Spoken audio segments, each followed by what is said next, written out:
Brought to you in association with Grendel Press. This is Werewolf the Podcast, a serial killer drama.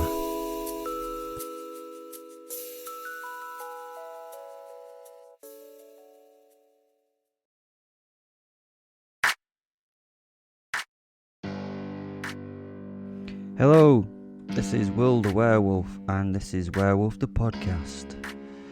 As I've mentioned prior, I'm bringing together some of the other episodes in what you might call a kind of callback kind of method to build a hopefully kind of exciting kind of story in the next few episodes. In this one, I'm returning to one of the characters in the vampire trilogy. I know there are only 3 episodes in a trilogy, but to be honest, the stories were too good for the vampire versus werewolf to be limited to 3 episodes. So the vampire trilogy became a 8ology, a quatology. I don't know, is that the word? It sounds about right to me. Anyway, I fucked up and made 8 of them, not 3. The character I'll go back to and meet once again is Phil, or the marvellous Phil, or whatever superlative Phil he is pretending to be today. He's one of those people that talk to the dead, what are they called? Necrophiliacs? No, that's not. They're not fit. No, those are the people who fuck dead bodies, is it not? Fen's nodding, yeah. Okay. Interesting side note here. During the autopsy of Marilyn Monroe, the story goes that there were 16 different people's semen swabbed from her body.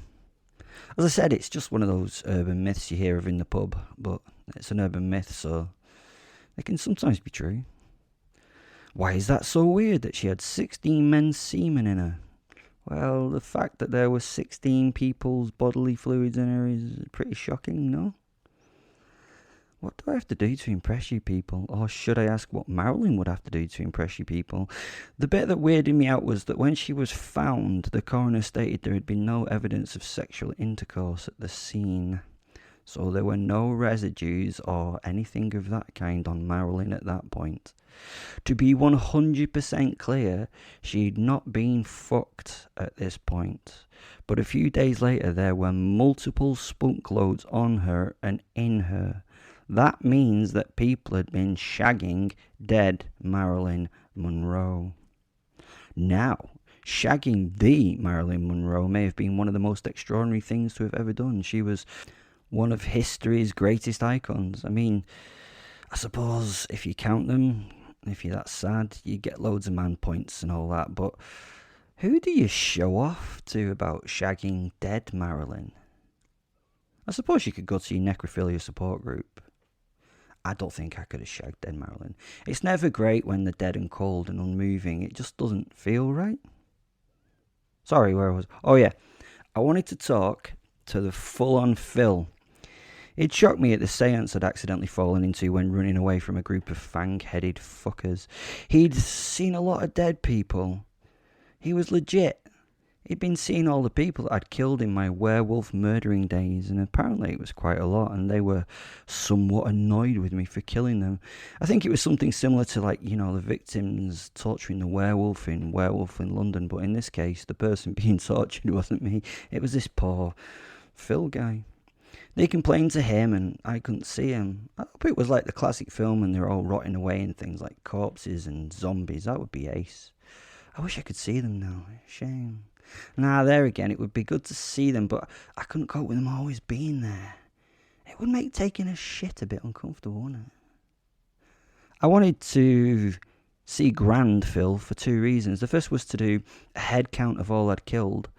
I'd lost count in the early 1990s. It got a bit ludicrous with the number of bodies I was laying down, but I was once again interested in the numbers. If I ever have to write, you know, an ending to my memoirs, it would be good to have the final murdering score of werewolves to humans, would it not?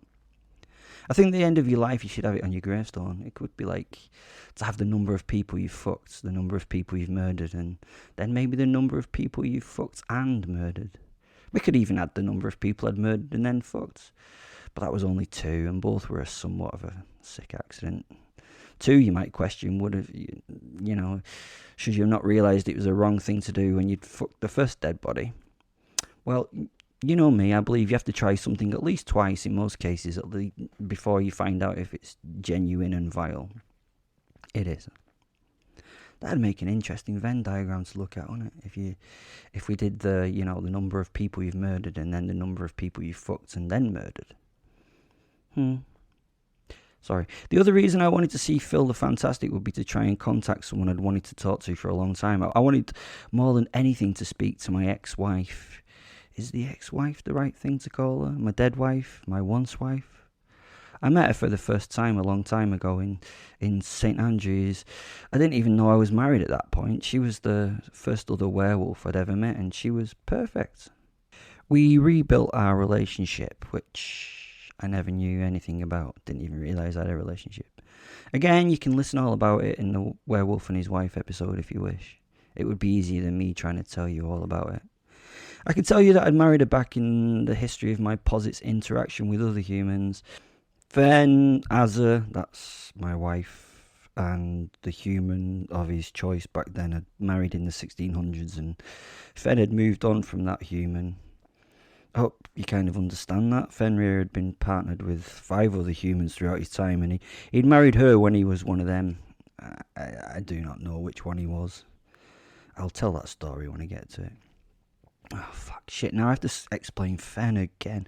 That's one of these things that it really annoys me with these standalone stories. Sorry to all those who know all this shit. I apologise. I love you if you listen to all the podcasts and join the Facebook group and do all that. No, I mean, I love you. You know what I mean. I've even given away my bloody art in competitions on there. That is how much I like these wonderful people. They get it. Dawn Porter, for example, she's awesome and won my piece Be Positive. It is a beautiful piece, mainly in red, due to it being painted with 144 people's B+ positive blood. You see what I did there? Be positive, yeah. Do you know how time-consuming it is to take each victim's blood type? Well, she won. Thanks for taking part. I must love you if I give you my art. Back to Fen. Fenrir is my wolf soul. He is a separate ghost-like entity that is invisible. He has been around for thousands of years and is my chatty, wolf-looking best friend. He is the greatest and has been my inspiration and teacher since I was a baby. When I become a werewolf, he joins with me. We transform together. When we become a wolf, we do the same. I hope that's enough to be getting on with for now. The shock wife and I had fallen back in love. We'd done some horrible shit together and then I'd killed her. It was because I'd fallen out with my newly found tribe due to my posits past. Yeah, that's back in the episodes as well. This is a roundup of all those episodes. It wasn't my fault. It was down to our history. I killed her because I didn't want her to be able to be used against me as any form of leverage. You may also know that the wolf's soul is passed on when the werewolf dies. The soul doesn't die, just the human bit does. So I was going to see the wonderful Phil to try and find that soul owned by my wife, Azza. It wasn't hard to track down the stupendous Phil. He was working as a medium around the Manchester area, and he had a heck of a following on Facebook.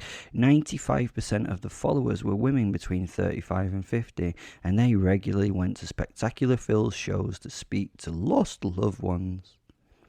Before this, I always thought that mediums were liars or mentally ill. I think anyone who tells you they can speak to your dead relatives, but it costs money, is horrible.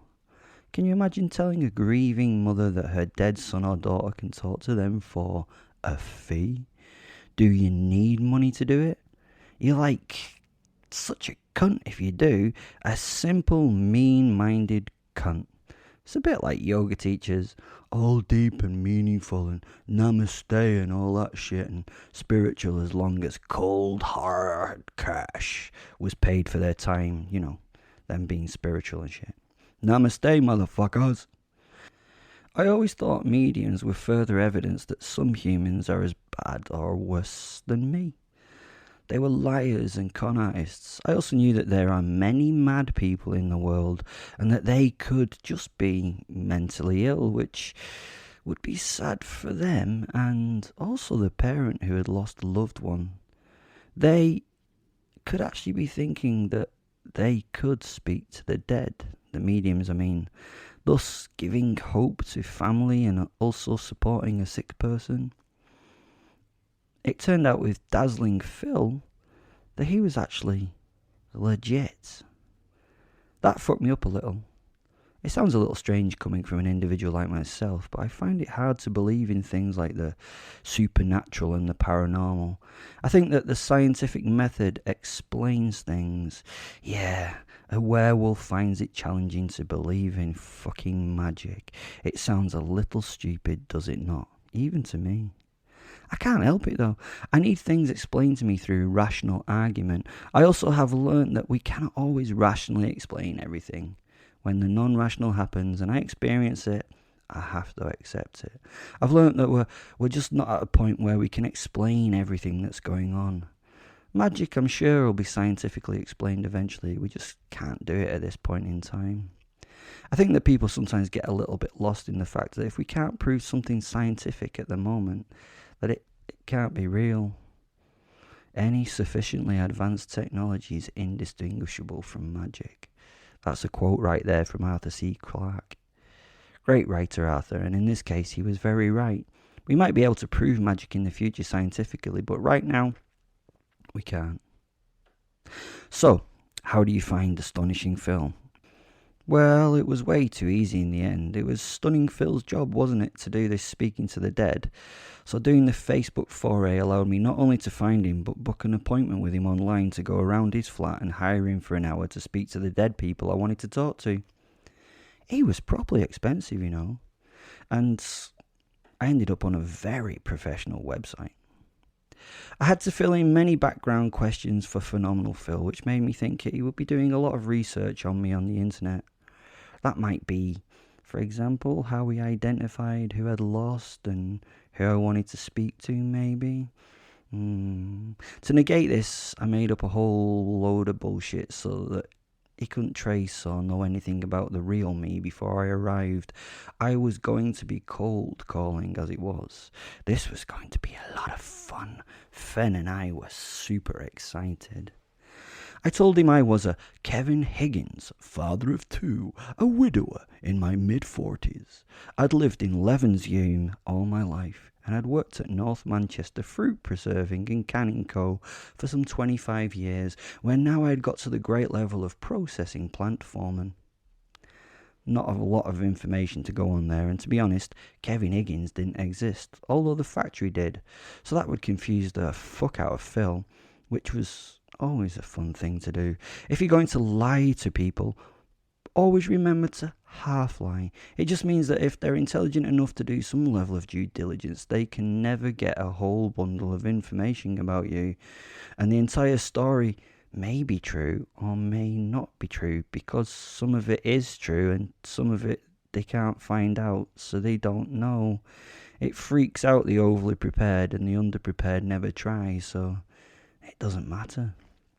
My meeting with Exceptional Phil was on Wednesday evening at 7 p.m. at his place on Queen's Road in Oldham. Now, Oldham is known as a rough industrial town on the northern outskirts of Manchester, but I was shocked as I drove down Queen's Road. These were large brick-built houses converted into flats and businesses, and had a beautiful overview of a park. Remarkable Phil must have been making bundles of cash doing his shows and shit. This was a super expensive part of town to have a home in. I parked on the street and made my way up the drive through a well-tended gravel-based garden to the front door of a modern updated flat. I could tell it was recently updated by someone with no style but an idea of decorative fashion from the magazines, because the front door was funky round windows, brushed steel and battleship grey. This season's must-haves for those who follow fashion. I rang the Ring doorbell and smiled at the little camera as the speaker crackled into life. "Hello, can I help you?" It was an older lady talking. It was not Funky Phil, and I didn't think I was speaking to the voice from an ethereal plane, though judging from the accent and tone, she could have been called Ethel, which is a bit like ethereal. Ethel's a good old woman name in my understanding. You don't get Ethels or Adas anymore. It's a shame. I wonder if they'll come back. I bet they do. These names go round in cycles. I couldn't imagine a tiny baby called, like, Ethel or Ada though, could you? Or Clarence. That'd be cool. I have an appointment with Phil, I told the lady. It's at 7 p.m. I'm just a few minutes early. Are you Mr. Higgins? She asked. At this point, I had to start taking the piss. I couldn't go to a medium's house and not take the piss a little, even if it was true what was happening. Fen giggled as I started my gushing enthusiasm. Overacting was one of the fun things that we enjoyed together, so it was time to ham this the fuck up. Whoa! How did you know? How did you know that? Can you, just get my name out of the air? Is one of my relatives already there telling you who I am? Honestly, Lisa from number 22 said that this medium-y thingamy is bullshit. Wait until she hears that even at the door, you somehow knew my fucking name. That's incredible shit. Are you a medium as well? That must be mad. Is everyone who works here a medium? I suppose that would help because you could take turns talking to the dead and shit. I spouted. No, sir, she interrupted. It's written here. Kevin Higgins, 7 p.m. You made an appointment on the internet. She must have thought that she had a right idiot, and I would make that more evident if I could. Fen at this point was upside down and laughing his socks off. I know, he's a werewolf wolf, he doesn't wear socks, but if he'd have been wearing socks, they'd have fallen right off at this point. The door was buzzed open and I entered the white and battleship grey corridor to be met by a lady I had just talked to. She seemed to be employed because her colour scheme matched the decor. Her skin was so pale and she wore a battleship grey M&S two-piece. She was looking at me like you do when you stare at someone too stupid to make sense. She smiled grimly and waved me to a battleship grey door on the left that took me into a room for the seance. When I walked in, it was a bit of a shock. I expected this room to be full of ritual shit like crystals and posters of things we usually would only see when on psychedelics. I expected it to be dark and smelly and, like you see in the films. It wasn't. It was like a costly private consultant's room, all feng shuied and bollocks. I did not expect a kind of minimalist space with a very professional looking Phil sitting behind a glass and chrome desk. This place was actually sort of cheap chic and built on clean lines. I liked it. I could have had this office to work in myself. Hello, Kevin. No.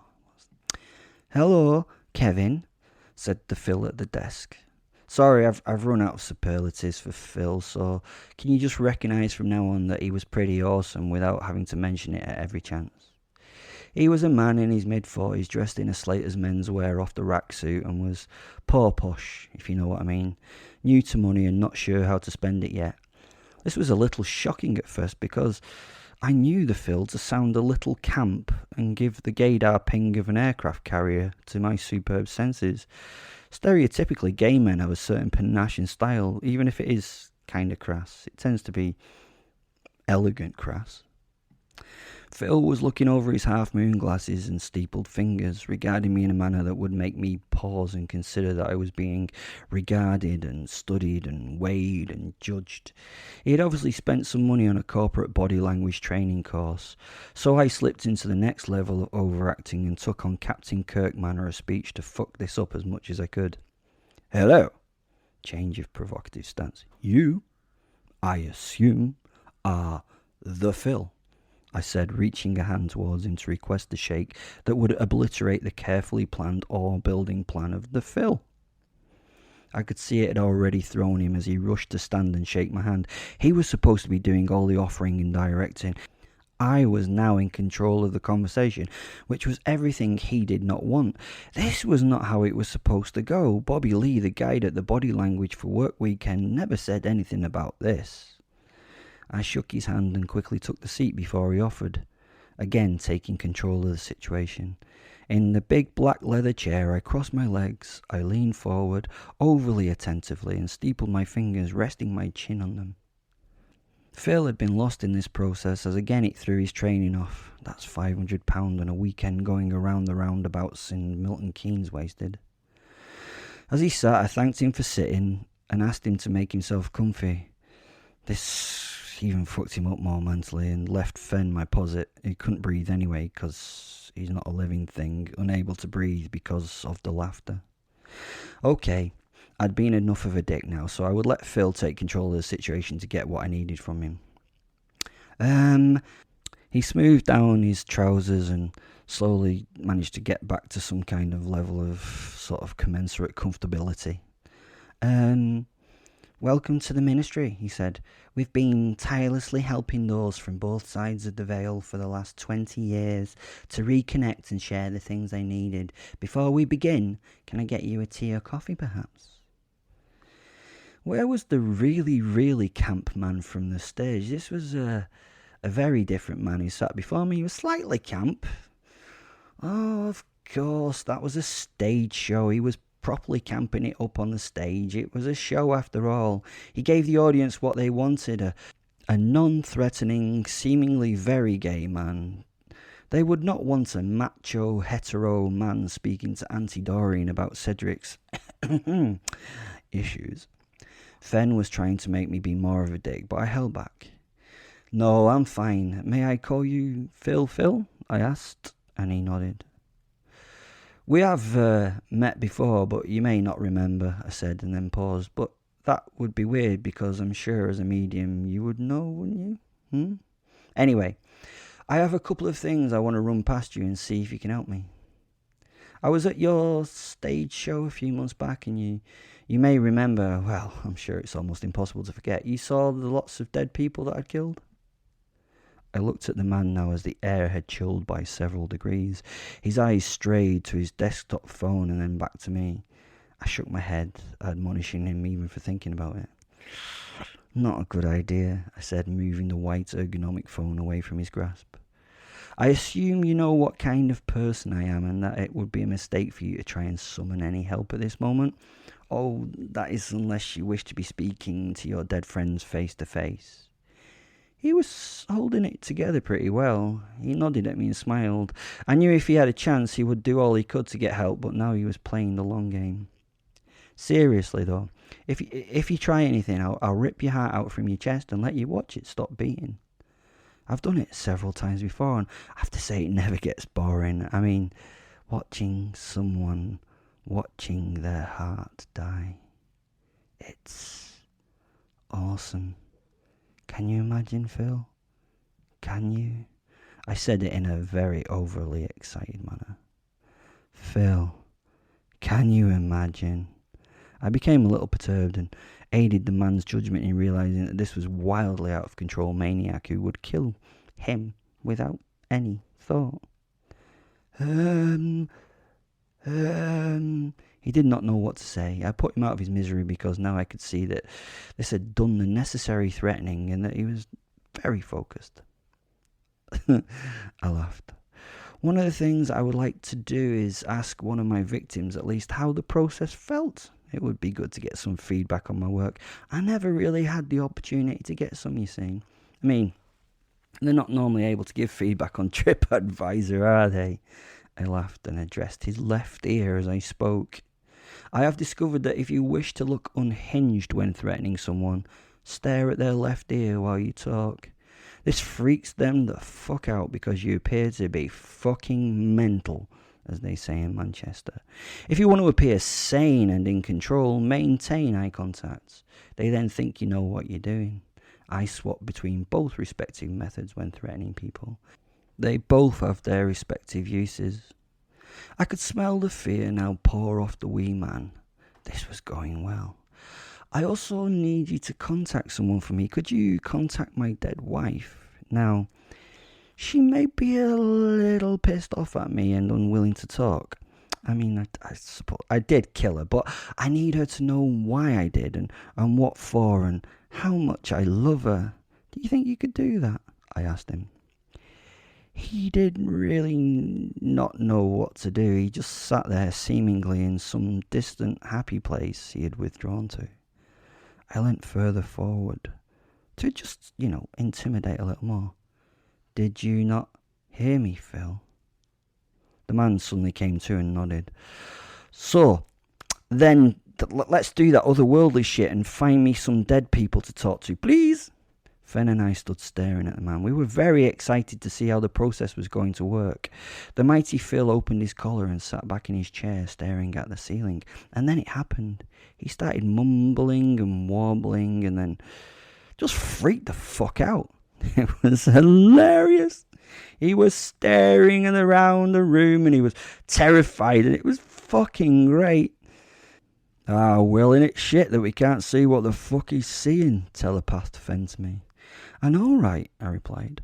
The frothing Phil was rolling around in his chair, screaming and shouting at random things around the room.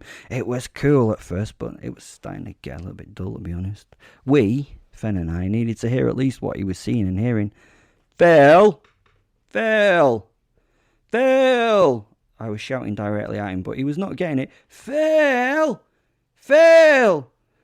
I grabbed the fucked up Phil by the neck and shook him a little. Now, Phil. I held eye contact with him. Phil, listen to me. Phil, listen to me. He touched my face with his left hand fingers, but managed to maintain eye contact with me while drool left the left hand side of his face. It was a step in the right direction. I shook him again. Phil, tell us what you see. He looked to his left with a slack jaw and pointed. There's a little girl here, and she's crying, he said. Excellent, let's get to it, Fen jumped in.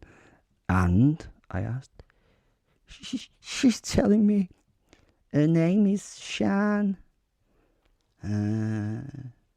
Doesn't ring any bells with me, Will. Me neither, Fen. She's a little Welsh girl. She's telling me she's 9 years old and that you made her kill her 4-year-old brother by scooping his eyes out with a Welsh love spoon. Sounds like us, I said. Does that narrow it down? Fen asked. I shrugged my shoulders. A little. I mean, I did kill a lot of little Welsh girls, and I do love Welsh love spoons. We went through that phase, remember? There are so many of them. There's so many dead. Oh, God. And they're all trying to talk to me. The shockingly alarmed Phil exclaimed. I felt so proud. How many, Phil? How many? How many, Phil? I asked, but then I realised he was in no fit state to count anything. Here's another. Oh my God. He's telling me you made him eat his daughter's fingers while she still lived, so that if he did it, that you'd let her go, and after he did, you killed her. Aye, that was a bit fucked up of you, Will, Fen told me. I know, but Fen, he was annoying me. That he took, so long chewing them. Kids' fingers are easy to. Another man is reaching for me. He has a hole in his guts, and things are unravelling and hanging out, and there's blood, and he's got blood all around his mouth, and they are. I slapped fucking Phil. Keep it together, Phil. We're paying you a lot of money for this, you dick. Stay professional, for fuck's sake.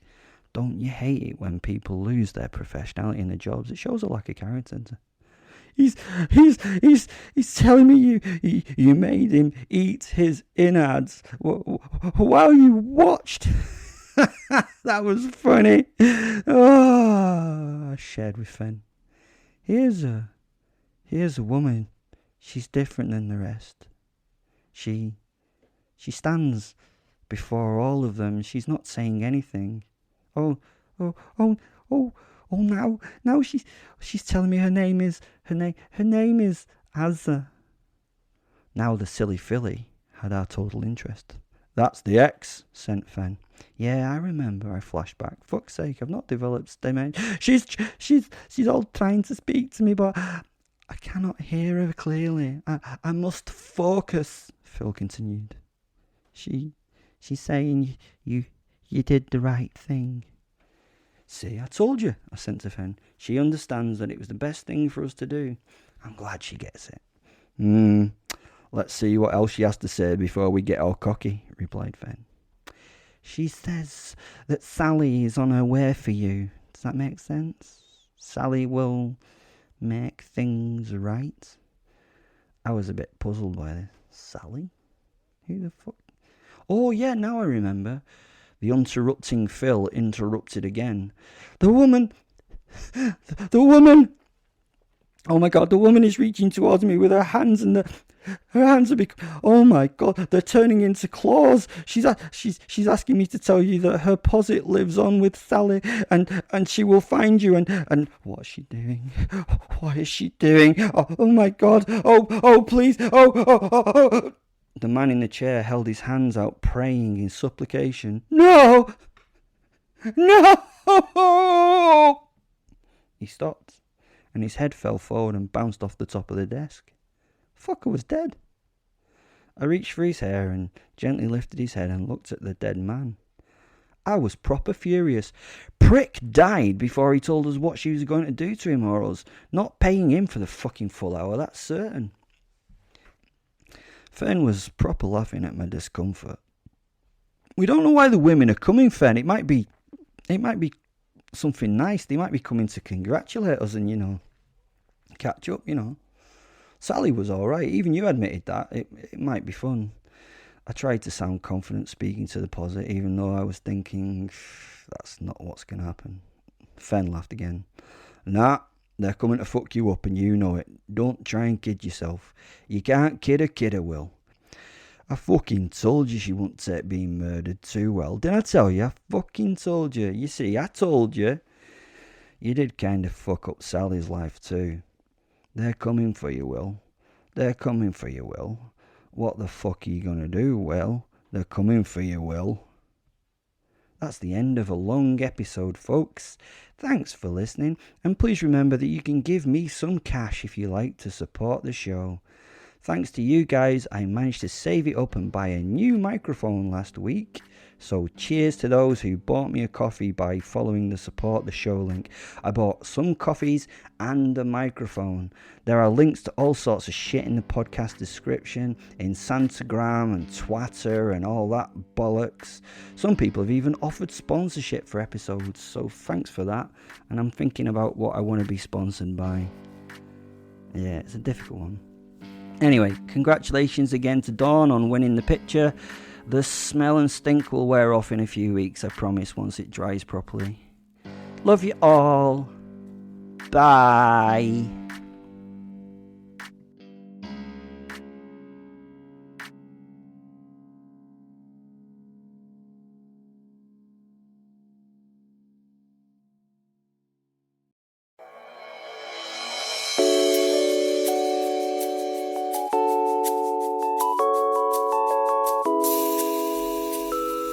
Brought to you in association with Grendel Press. This is Werewolf the Podcast, a serial killer drama.